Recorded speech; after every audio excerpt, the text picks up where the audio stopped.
Ashama akkam jirtu kabajamtoota YouTube daawwattoota YouTube channel keenya an Lataa Guutaati.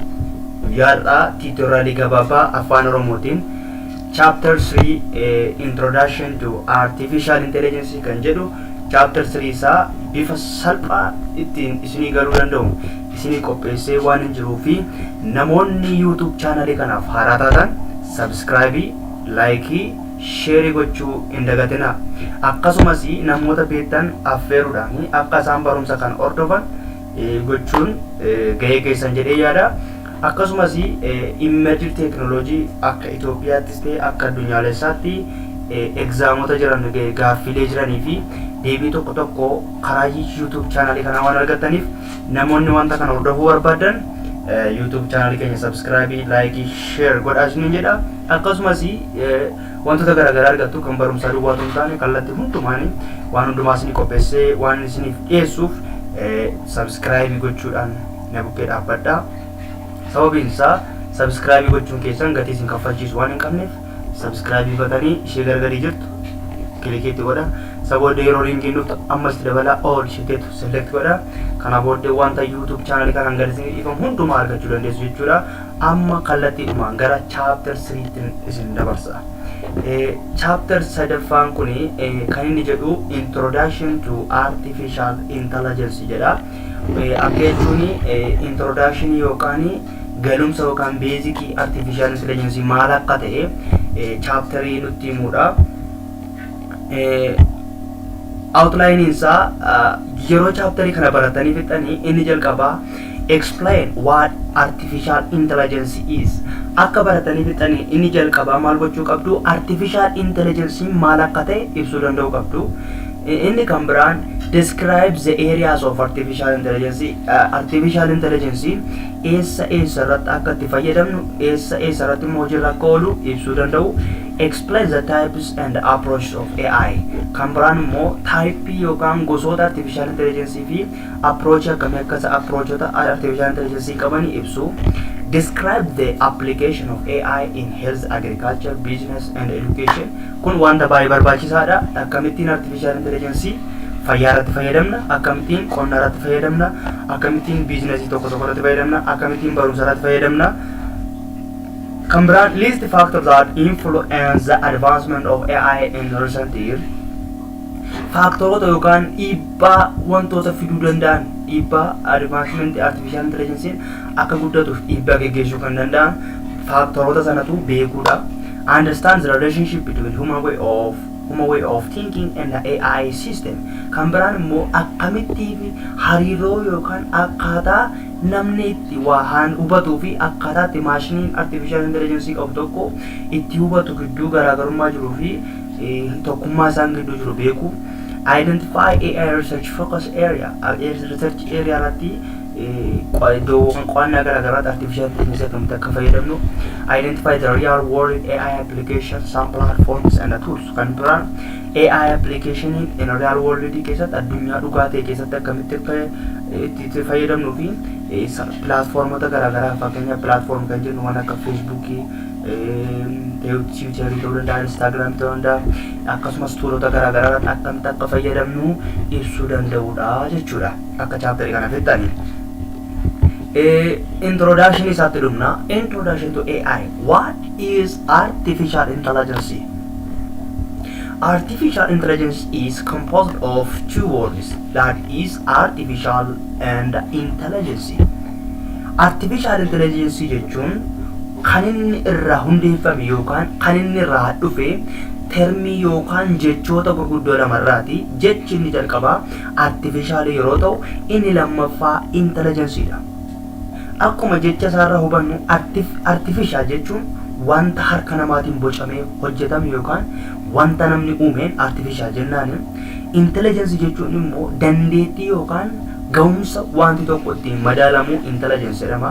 Kanaafuu artificial intelligence jechuun wanta namni hojjete tokko dandeettii mataa isaatii yookaan intelligence yookaan hubannaa mataa isaa qabaatee wanta ofii isaatii waa hojjetu maal jennaani artificial intelligence jennaan jechuudha. Akka jechuun artificial intelligence defines man-made and intelligence defines thinking power. Yeroo walitti finnu maal ta'a man-made thinking power. Namaan kan hojjetame humna yaaduu yookaan dandeettii yaaduu, dandeettii waa tokko hojjechuu, dandeettii waa tokko murteessuu kan qabu jechuudha jechuudha artificial intelligence, or the ability to learn and solve the problem. Kan biraan dandeettii waa barachuu, dandeettii waa barachuu yoo fi rakkoowwan yookaan rakkoowwan dhufan tokko furuu kan qabu maal jennaani artificial intelligence jenna. Artificial intelligence jechuun jalqaba maal qaba? Siistemiin sun yookaan wanti sun namaan kan hojjetamee fi dandeettii waa yaaduu yookaan dandeettii waa hojjechuu kan qabu yoo ta'e, dandeettii barachuu kan qabu yoo ta'e, dandeettii rakkoo tokko furuu qaba yoo ta'e, isaan maal jennaan jechuudha? Artificial intelligence jennaan jechuudha. Artificial intelligence jechuun kanaadha jechuudha. His artificial intelligence has been man-made thinking power. Inni kan biraan, we can define artificial intelligence as a branch of computer science by which we can create intelligence machine which can behave like human, think like humans, and able to make decisions. Akka jechuun artificial intelligence jechuun branchii computer science ta'ee maashinii dandeettii yaaduu ofii hin qabu yookaan maashinii ofii isaatiin of ajajee hojii tokko hojjetu akkaataan itti uumnu suni artificial intelligence jechuu dandeenya. Akka jechuun maal jechuudha? Think like human, akka namaatti kan yaadu, able to make decision, murteessuu kan danda'u. Isa kanaa maal jennaani? Artificial intelligence dha jechuudha. Karaa biraa maal jennee define gochuu dandeenya? Artificial intelligence jechuun branchii yookaan damee computer science ta'ee maashinii tokko akka namaatti yaadu, akka ofii isaatiin murteessu kan godhu ni maal jennaan jechuudha? Artificial intelligence jennaan jechuudha. Intelligence is composed of reasoning, learning, problem solving, perception, linguistic intelligence. Yeroo intelligence jennu, intelligence jechuun dandeettiidha jenneerraa yookaan hamma ogummaa yookaan hamma dandeettii waan tokkotu ibsa. Kanaafuu intelligencein kun maal of keessaa qaba? Reasoningii of keessaa qaba. Reasoningii jechuun wanta ta'e tokko yookaan wanta uumame tokkoo fi sababa dhiyeessuu kan danda'u maal jennaani? Reasoning. Kanaafuu artificial intelligence maal gochuu danda'a jechuudha? Reasoning yookaan reasoning dhiyeessuu danda'a. Inni kan biraa artificial intelligence kan inni qabu learningidha. Kan inni immoo maal jechuudha? Barachuu yookaan waa tokko irraa daataa argate irraa waa tokko barachuu danda'a jechuudha. Inni kan biraan problem solvingidha. Problem solving jechuun immoo rakkoo uumame tokko furuu danda'u isaati. Rakkoo uumame tokko furuu danda'a jechuudha. Rakkoo uumame tokko hin fura jechuudha. Inni kan biraan immoo perceptionidha. Perception jechuun daataa yerootti environmentii keessaa fudhannu inni jalqaba perception yookaan sense layer'idha. Perception jechuun yerootti artificial intelligence environmentii keessaa daataatti fudhatu inni sun perception layer jennaani. Kanaaf perception danda'uu qaba.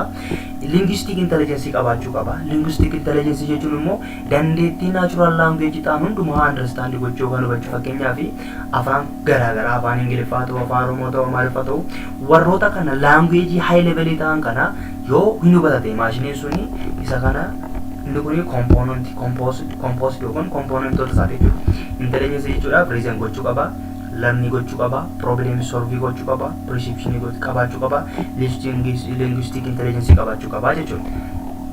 An AI system is composed of agent and environment. Akka jechuun artificial intelligence systemiin tokko composed wantoota lama qaba. Inni jalqabaa agentiidha, inni lammaffaa environmentidha. Agentii gaafa jennu wanta environmentii ta'e tokko irratti dhiibbaa geggeessu yookaan wanta environmentii sana irratti hojjetu maal jennaani? Agentii jennaan. Agentii jechuun kanaafuu nama ta'uu danda'a, roobootii ta'uu danda'a jechuudha.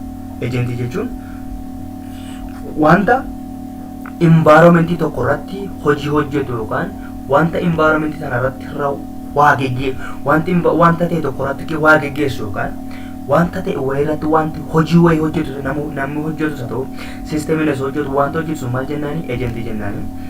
Environmentii jechuun immoo isa irratti hojjetamu yookaan isa keessatti hojjetamuun immoo environmentii jennaan.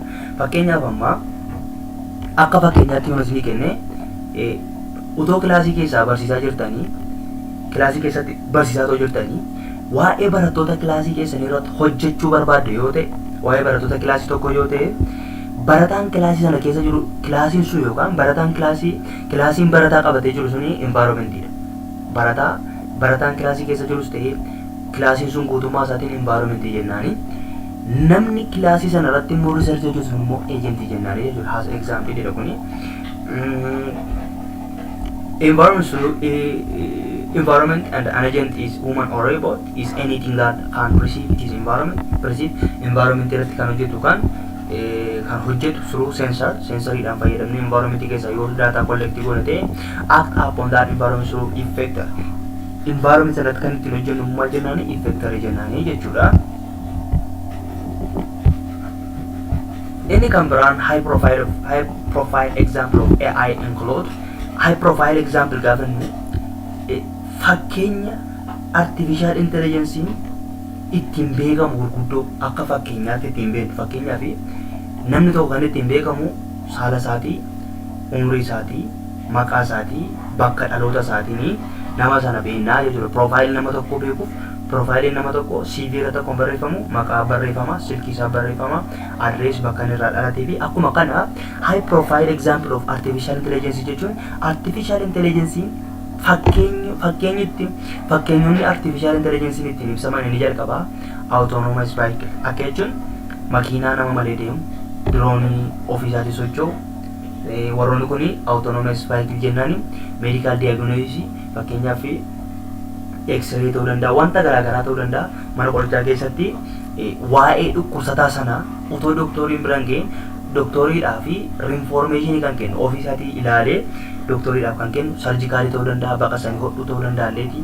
Kanaafuu inni kun medical jennaani. Creating artiin immoo walloo barreessuu ta'uu danda'a, diraamaa garaagaraa ta'uu danda'a. Proving mathematical theorem problemii yookaan proving mathematical theorem theoremoota jiran solve gochuu, improve yookaan disapprove gochuu. Playing geemii tokko nama wajjin qaxawachuu danda'an maashinii akkasiifaa jiru gara fuulduraatti dhumna. Playing game chessii. Searching engine gaafannu immoo Google gaafa bantan jalqabaa Google irratti bakka itti barreessitan sun dhufa. Bakka barreessan sanarratti fakkeenyaaf immerge technology dhiisanii ammarje qubee spellingii gaafa dogoggortan isa isin barreessan sana dhiisee inni tariisa kana barreessuu barbaadani jedhe inni isin dhufu suni search engineedha. Warroonni kun maal jedhamuuni high profile example of AI artificial intelligence jira jechuudha fi akka fakkeenyaatti wantoonni lafa keenyu autonomous vehicle, medical diagnosis, creating art, proving mathematical theorem, playing games, searching engine. Warri kun example high artificial intelligence jechuudha. Asirratti immoo gaafa ilaallu artificial intelligence, machine learning, deep learning jira. Akkuma fakkii kana irratti argaa jirtanii, akkuma argaa jirtanii deep learning it is sub part of machine learning dha. Sub part yookaan deep learning is the child of machine learning is the child of artificial intelligence. Artificial intelligence ni hunda isaanii of keessatti hammataa jechuudha. Artificial intelligence, machine learning, deep learning of keessatti qabata. Machine learning keessatti immoo deep learning jira jechuudha. Garaagarummaan isaan gidduu jiru deep learning ni deep dha. Deep garaagarummaan isaa deep machine learning jennaan. Akka jechuun deep learning irratti baay'ee daataa baay'ee nu barbaada. Daataa seetii yeroo hojjennu daataa baay'ee barbaada. Inni kun garuu baay'ee daataa baay'ee barbaadu yookaan diteeyilii ta'uu hin taane daataa muraasa argatee waan hojjetuuf inni kun kanarraa kan adda isa godhu diteeyilii hojjechuu isaati yookaan daataa seetii baay'ee barbaadu isaati. Artificial intelligence immoo akkamittiin akka maashinii tokko intelligence kun waan qoratuufidha jechuudha. Inni kan biraan why we need AI at this time. Yeroo kanatti artificial intelligence maaf barbaachise yookaan maaliif barbaachise? Inni jalqabaa to create expert system. Inni jalqabaa expert system jechuudha. Expert system jechuun bakka namaa bu'ee nama tokko kan gorsuu danda'u yookaan waa kan barachuu danda'u. Systemii sun waa barachuu danda'a. Capability to learn, demonstrate, explain, advise this user. Nama waan systemii sana ofiisaatti fayyadamu sana ofuma isaatiitu maashinii sun maal godhachuudha nama isa fayyadamu sana gorsa akkas godhi asiin dhaqii kanatti bu'ii sana banii achiidheti jedhee maal gochuu kan danda'u jechuudha. Nama sana gaayid gochuu kan danda'u akka namaatti nama gaayid gochuu kan danda'u expert system jennaan jechuudha. Fakkeenyaaf amma expert system yoo fudhanne application tokko amma mobile smart irra jiru akkamittiin ulfaatina koo qannasa yoo isin jettanii expert system sana irratti application sana keessa lixanii ilaaltanii jalqaba ganama kan godhi bishaan dhugii fiigicha fiigii akkas godhi kan jedhu guidance isinii kennaa jechuudha. Inni akkasii kun maal jedhama expert system jennaan jechuudha. Inni kan biraan to help machine to find solution to complex problem like humans do and applying them as algorithm in computer friendly manner. Jechuun complexi problemota yookaan rakkoowwan problemii yookaan problemota jiran equationota jiran baay'ee complexi kan ta'anii barsiifnee raannee maashiniin suni akka inni rakkoo tokko rakkoowwan akkasii kan nama dadhabsiisan ofiisaatiif hojjetu gochuudhaaf illee nu gargaara. The other one is the goal of artificial intelligence. Maaliif maanni kaayyoo yookaan inni ijoo guddaan artificial intelligence nuti fayyadamnu.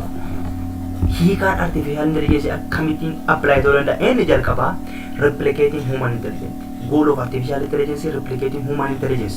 Akka jechuun dandeettii namni uumamaan qabu maashiniidhaaf maal gochuudha? Replicate gochuu yookaan itti dabarsuu yookaan maashiniinis akka dandeettii namni qabu qabaatu gochuudha. Replicating human intelligence jechuun maashinii dandeettii namni qabu innis akka qabaatu gochuudha. Inni kan biraan solve knowledge intensive task.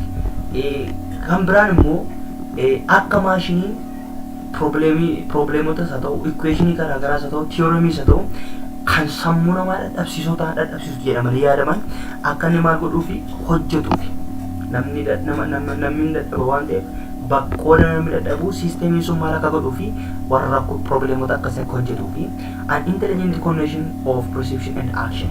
Inni kan biraan immoo intelligence yookaan baay'ee intelligence kan ta'an kan daataa fuudhuu fi kan murtoo murteessu gidduu akka uumamu gochuu connection isaan gidduu jiru connection daataa yeroo fudhannuu fi connection yeroo murtoo murteessu yookaan action fudhannuu gidduu jiru intelligence akka gochuudhaa fi building machine which can perform tasks that require human intelligence fakkeenyaaf proving theorem playing chess playing some surgical operation driving car in traffic warroonni kun hundi isaanii warra nuti barbaannudha akka maashiniin akka namaatti nuuf hojjetuufidha.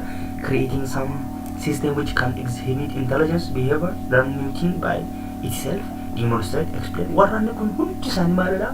Goolii yookaan wanta barbaachisoo nuti yeroo kanatti artificial intelligence ittiin fayyadamnuuf jira. Waati comparison to artificial intelligence fakkeenyaaf artificial intelligence sociologyidhaaf fayyadamuu dandeenya, computer science, physiology, neurology, neuroscience, biology, philosophy, mathematics. Warroonni kun hundi isaa fakkeenyaaf mathematics yeroo bira yeroo mathematics bira yoo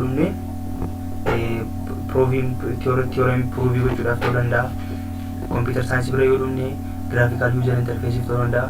Biology bira yoo surgical ta'uu danda'a. Philosophy yoo ta'e fakkeenyaaf philosophy tokko kan jiran modify gochuudhaaf ta'uu danda'a. Sociology irratti immoo akkamitti society irratti akkamittiin akka apply gochuu wanta hunda isaa kuni maal barbaadu artificial intelligence maal jechuudha multidisciplinary ta'uu emerging multidisciplinary waan ta'eef warroota kana hundumaaf fayyadamuu dandeenya. Advantage of artificial intelligence inni jalqaba maal advantage in artificial intelligence inni jalqaba high accuracy with fewer error akka jechuun accuracy artificial intelligence baay'ee guddaadha jechuudha. Baay'ee guddaa kan ta'e error baay'ee muraasa ta'e wajjin kan jirudha jechuudha. Error inni fidu xiqqoo ta'ullee accuracy inni nu kennu garuu result dhugaa inni nu kennu baay'ee guddaadha. Sababiin isaa artificial intelligence data train ta'e yookaan data tokko kennamaa fi data sana erga baratee booddee data sana irratti hundaa'e waan hojjetuu fi error uumuu baay'ee muraasa jechuudha. Inni lammaffaa high speedidha. Speediin ittiin hojjetu yookaan speediin ittiin murtoo murteessu olaanaadha jechuudha. Sababiin isaa data kennamaa fi data sana barata data sana irratti hundaa'e murtoo sarjikii baqas yoo kan jedhu yeroo order goonu ganaa waan biraa dhaqatoo hin taane tootaalii isa ajajame sana waan hojjetuuf speediin isaallee guddaadha. High reliability dha. Wanta al tokko hojjete irra deebi'ee hojjeta. Si'a dhibba yoo sana hojjisiistanii wanta wal fakkaataa sa'aatii wal fakkaataatu waan hojjetuu fi high reliability dha. Fakkeenyaaf amma tokko namaatti furannee what is computer science yoo inni hiika tokkotti kenna takkaattan yoo gaafatan hiika biraatti kenna. garuu artificial intelligence bira yoo dhufne deebii wal fakkaataa waan tokkoof waan kennuuf highly reliable useful for risk area fakkeenyaaf bakka rakkoon jiru tokko tokkotti illee artificial intelligence fayyadamuu dandeenya fakkeenyaaf bakka boombiin fanaddoofaatti namni dhaquu waan dandeenyeef artificial intelligence garuu train maashinii barsiifnee maashiniin sun dhaqee akka waan sana hojjetu gochuu dandeenya. Digital assistance yoo fudhanne bakka namaa bu'ee kan gorsa namaa kennu kan nama orderii godhudha. Kanaafuu digital assistance jechuun kan nama gorsu ta'uu danda'a online ta'uu danda'a. Useful for public utility makiinaalee garaagaraa keessatti fakkeenyaaf public utility makiinaa keessatti kan nama yeroo namni baay'atu temperature ho'u akka temperature sun qannasuuf ventilatoriin akka agadhiifamu kan godhu yoo namni bu'uu barbaade ofiisaatii banee kan buusu waan hundumaa kan to'atu inni kun immoo useful for public utility dha fakkeenyaaf baasii keessa ta'uu danda'a iddoo garaagaraa ta'uu danda'a. What the advantage of artificial intelligence? Advantage and disadvantage of one to inni jalqaba high cost dha. Hardware is software insa baay'ee birrii guddaan gaafata high cost dha. Birrii guddaan ittiin jalqabsiisuuf iyyuu birrii guddaan gaafata. Inni jalqaba cannot think out of box. Akkam biraani artificial intelligence kun maaludha? Wanta nuti kennine biratti hundaa'e hojjeta malee wanta kennameef duwwaa hojjeta malee wanta daataa kenname sanarraa adda bahee yookaan qofaatti bahee murtoo biraa laachuu waan hin dandeenyeef cannot think out of box jechuudha. Cannot think out of box jechuun instruction kenname irratti hundaa'a malee reality jiru irratti hundaa'a miti jechuudha. Kan nuti fakkeenyaaf namni fakkeenyaaf nama ajjeesuu yoo dhaqee akka fakkeenyaatti nama ajjeesuu dhannee hadaqu yoo namni sun fakkeenyaaf jecha nama gaddisiisu yookaan seenaa isaa maaf akka wanta sana balleessu yoo dubbate namni gaddeefi deebuu danda'a. Garuu artificial intelligence ajjeesa dhameera tanaan ajjeesuurraa kan hafe dhiisuu waan hin beekneefi cannot think out of box dha. Kan biraan no feeling or no emotion. Feelingii waan jedhamus ta'e emotionii waan jedhamus tokkollee maashiniin sun hin qabu. Kan biraan disadvantage isaa increase dependence on machine. Wanti kun gaafa si hojiirra oolu yookaan hojiirra gaafa oolaa dhufu maaltu dhufa jechuudha. Namni ofii isaa dhiisee maashinii amanuu yookaan maashiniitti hirkachuutu dabalaa dhufaa jechuudha. Fakkeenyaaf amma yeroo ammaa namni tokko da'uu tokko yookaan ishee kana xinnoo dhayyuuti dhibba nama baay'isuu dhibba tokko guddamaa hojjechuu sammuu isaatiin hojjechuu irraa maal filachuu jalqaba jechuudha. Kaalkuleetarii haree moobaayilii isaa gabbaasee kaalkuleetarii banee hojjeta. Kana akkuma kanatu wanti kun appilaayin ta'a namni maal ta'uu jalqaba maashinii irratti dipeendii ta'uu jalqabaa jechuudha. Inni kan biraan immoo disadvantage isaa originality waan jedhamu hin qabu. Originality jechuun ofii isaatii wanta uummatu hin qabu. Ofii isaatii uumee kanatu kan qoodu waan jedhu hin qabu. Kanaafuu maaltu dhufa jechuudha. Originality hin qabu. Ofii isaatii intelligence mataa isaan uummatu dandeettii mataa isaan qabu. Lafaa kaasee waan hojii ofii hojjetu hin qabu. Isa namni instruction kennee fudhatu hunda'a. Istrii isaati kun immoo istrii isaa irratti gaafa ilaaltanii fakkeenyaaf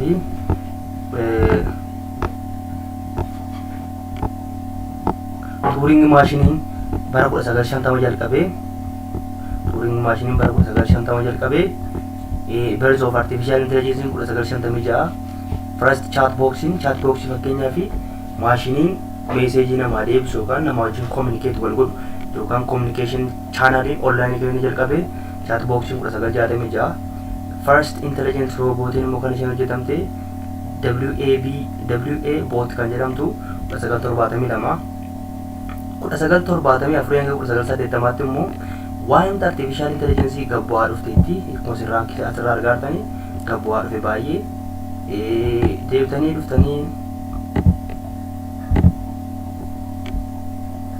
gaafasi gara 1997 ta'uun taane 1987tti gadi bu'eera.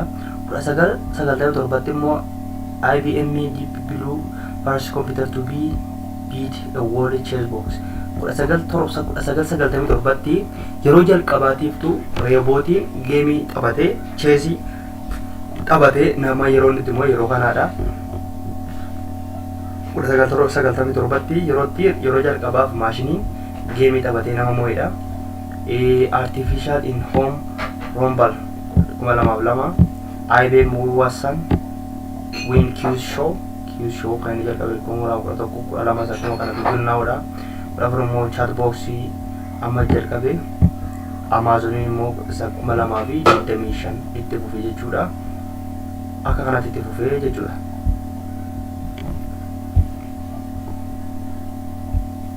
Inni kan biraa level of AI dha. Level of AI rule based context awareness, domain specific expert system, reasoning machine, self awareness system, artificial or super intelligence.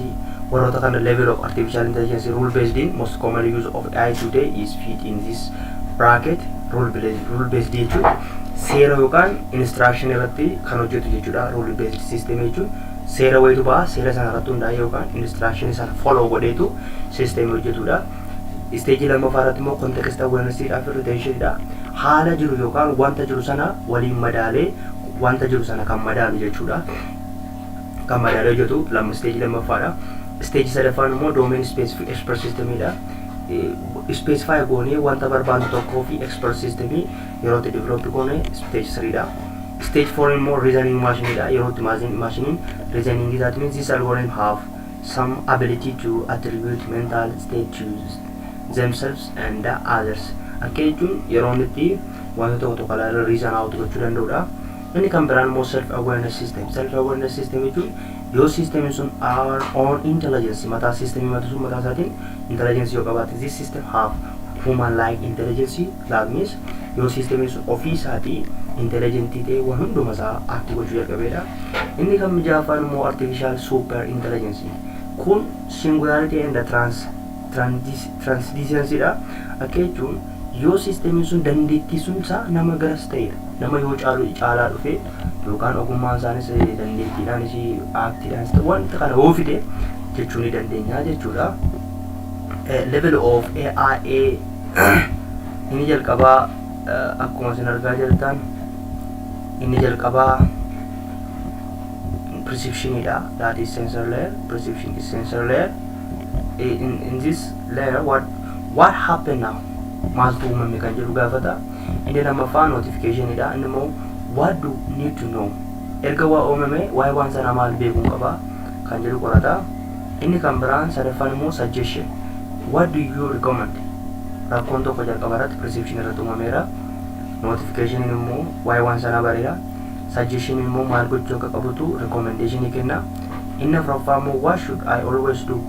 Amma kana booddee maal gochuun qaba walitti fufiinsa kana booddee maal gochuu akka qabu yoo wanti kun deebi'ee dhufe maal akka gochuu qabutu automation hin gaafata.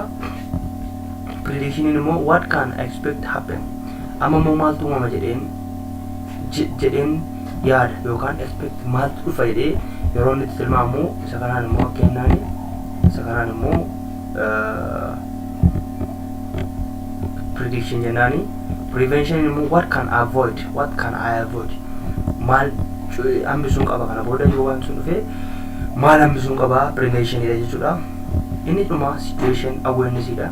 What do I need to do right now? Amma maal gochuun qaba yookaan maal gochuun qabudha jechuudha. Warroonni kun level of maturity of artificial intelligence dha. Inni jalqabaa perception, suggestion, automation, prediction, prevention and saturation. Warroonni kun high level of artificial intelligence jennaan jechuudha. Inni kan biraan types of artificial intelligence dha. Types of artificial intelligence. Artificial intelligence can be divided into various types. There are many types of the main category which are based on capability and based on functionality. Artificial intelligence ini bakka baay'eetti qooduu dandeenya. Haa ta'u malee yeroo qoodnutti yookaan yeroo artificial intelligence qoodnutti wanta lama irratti hundoomna. Type of artificial intelligence qooduuf wanti nuti irratti hundoomnu inni jalqabaa capability. Inni jalqabaa capability hamma dandeettii isaa irratti hundoomne yookaan hamma dandeettii isaa irratti hundoomne artificial intelligence qooduu dandeenya. Inni lammaffaan functionality. Function inni kennu yookaan wanta inni nuuf kennu irratti hundoomne maal gochuu dandeenya? Artificial intelligence qooduu dandeenya jechuudha. Kanaafuu artificial intelligence qooduudhaaf inni jalqabaa based on functionality, based on capability, and based on functionality. Mee walumaa ilaalu. Based on type 1, type 2, akka jechuun type 1 narrow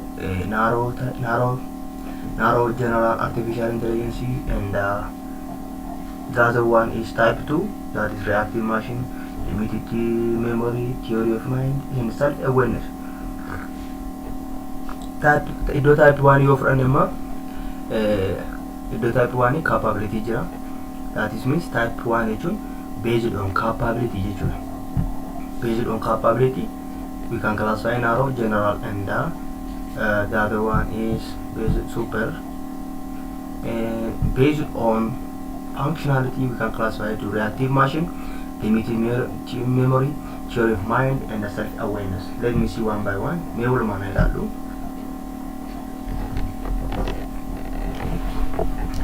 Based on capability we can classify into three: weak, and the general, and the super. Narrow artificial intelligence, weak or narrow, is a type of AI which is able to perform dedicated tasks, which is intelligence. Narrow AI cannot perform beyond this field, as it is only trained for one specific task. Narrow yookaan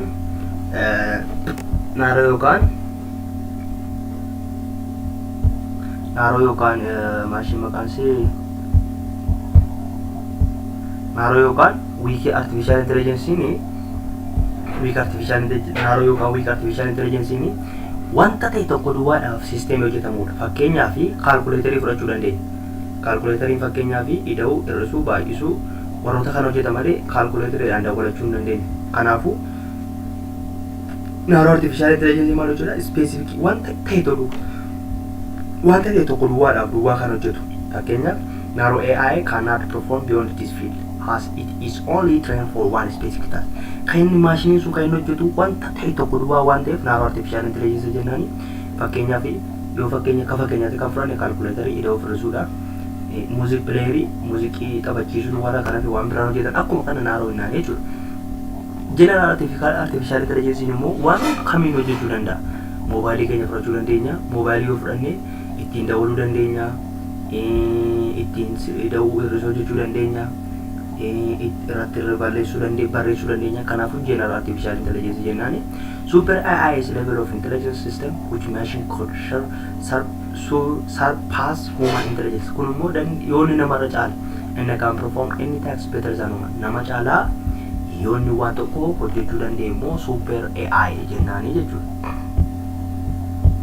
Any can run based on functionality we can classify to reactive machine, limited memory, theory of mind, and self-awareness.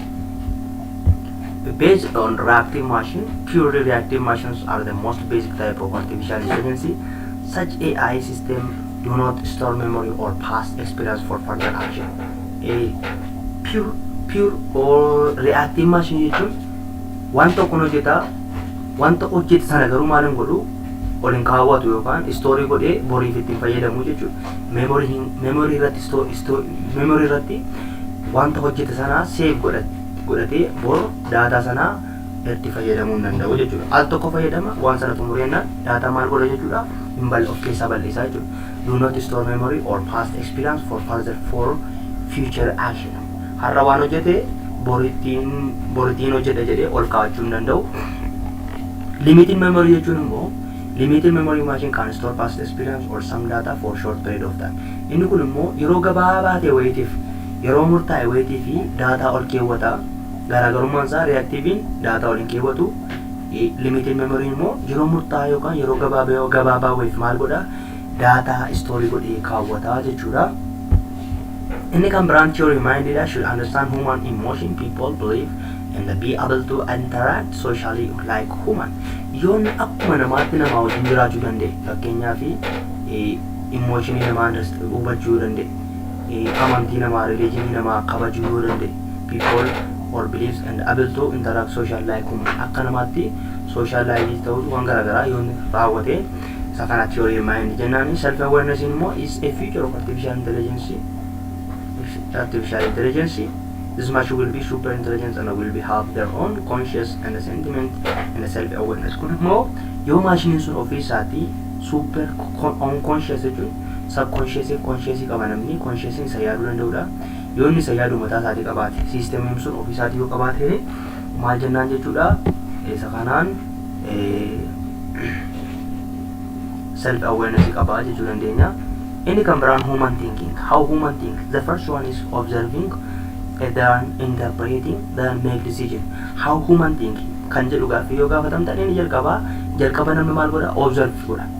Inni ilaala, waan ilaale sanarraa wanta wayii hubataa jechuudha. Fakkeenyaaf information of data. Fakkeenyaaf amma gabaa yoo dhattanii gabaa keessa waan jiru maal argitu? Namni jira, horiin jira, nagadi jira, waan kana ilaaltu. Interpretation jechuun immoo hiikatti kennuudha.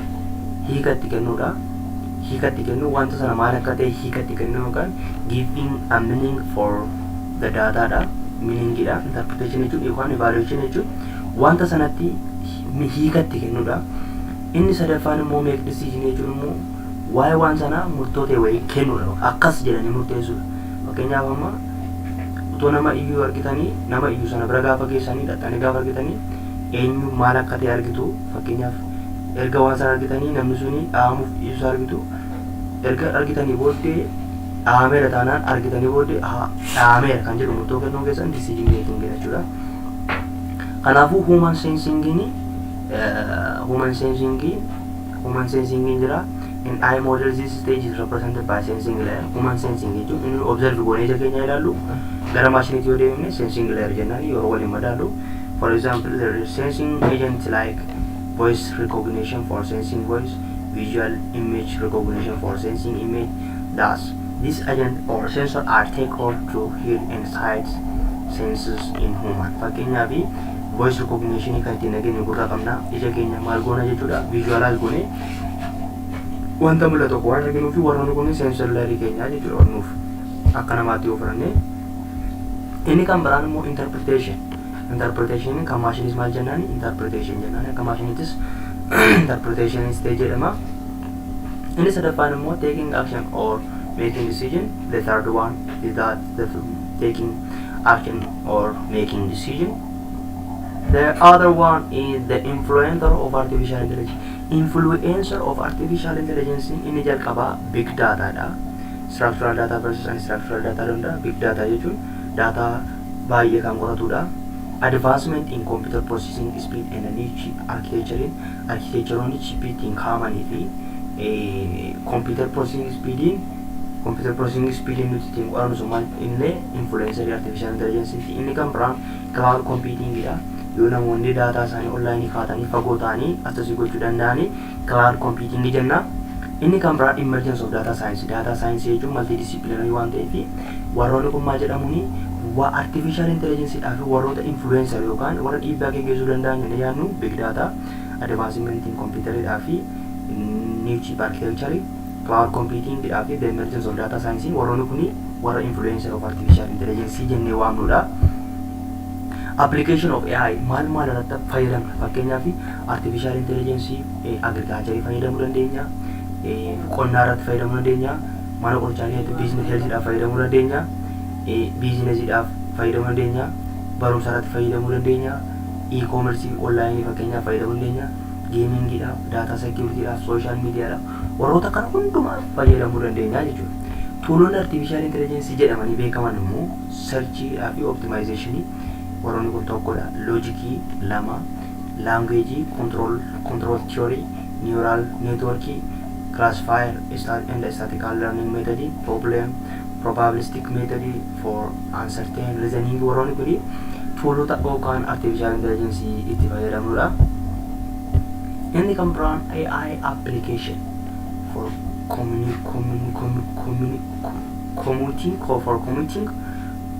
email, social network, online shopping, mobile use. Fakkeenyaaf emailiin spam filtering ta'uu danda'a. Emailota barbaachifne ta'uu danda'a. Spam filtering warroota barbaachifne filter godhee kan baasu. Social network fakkeenyaaf Facebook ta'uu danda'a, Twitter ta'uu danda'a, Pinterest ta'uu danda'a, Instagram, Snapchat ta'uu danda'a. Kan biraan online shopping ta'uu danda'a, mobile using ta'uu danda'a. Warroonni kun application isaaniiti jechuudha. Example, this question is may help you gaaffiin kun isin gargaaruu danda'a. Briefly explain intelligence sirriitti ibsidha. What is composite of artificial intelligence dha. Composite maal qaba?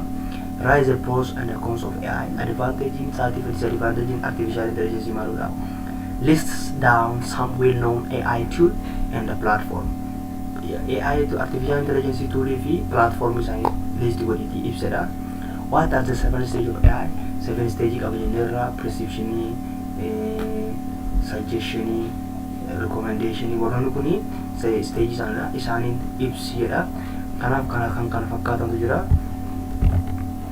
Kanaaf amma kallattiidhumaan akkuma isin argaa jirtan tutorial ko jalqabaa bifa salphaaf bifa gabaabaa ta'e isin dhiyeesseera. Kanaaf subscribe yoo gootan guddaan isin galateeffadha. Thank you very much. We will meet with chapter 4. Chapter 4 isin qopheessa. Gaaffii chapter 3 gadi isin dhiisee waan hin jiruuf chaanalii koo jala dhaqaatii ilaala. Artificial intelligence emerging technology chapter 3 question jedhanii argachuu dandeessu. Galatoomaa. Thanks a lot.